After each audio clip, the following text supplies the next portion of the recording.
नमस्कार समस्त को वेलकम और वेलकम बैक माय ब्लॉग। तो ये देखु आज टी वर्षा होता तो वर्षाया पागे समस्त को इच्छा हुए कि चटपटा खायापी। तो मोर आज इच्छा होता चिल्ली पनीर खायापी जोटा कि समस्त बहुत पसंद। तो मु भाविली आज टी बन नवा।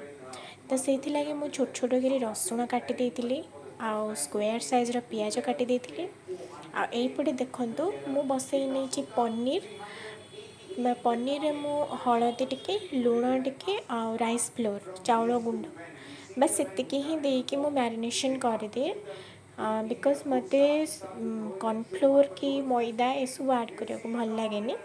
तो राइस फ्लोरटा टिके फ्लेवर आने कड़कड़ माने जोटा पाटी के बहुत स्वाद लगे। तो सहीटा को ऐड करी मुझे भाजी नौचे आएपटे मु पियाज आईटी मु पकई नहीं कैप्सिकम छोट छोट साइज कारण बड़ बड़ साइज मत भल लगे छोट छोट कर पकई ने समस्ते पिला माने भी खाया भल पाइबे। तो ये मुझे जनक ही करूली देखु ये मु चिल्ली आमर जोटा कि लंका को काटिकी पकई देती जोटा कि टिके राग भाया आसो फ्लेवरटा तो भल लगे।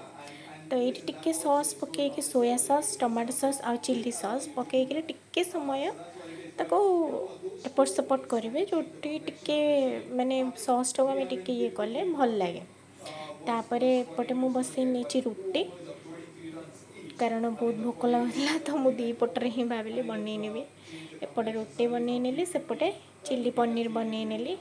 ये देखु मुझे रेकर्ड कर पारी चिल्ली पनीर पकईवा टाइम रे। तो ये आमर प्रस्तुत हो गला पनीर आपण मैंने भी बन खातु बहुत भल लगे। ये मु परसी देती तो केमी लगे आपण मैंने को निहाती जनइबे आपण मैंने भी एमती बनईकी खातु। रहुचे जय जगन्नाथ।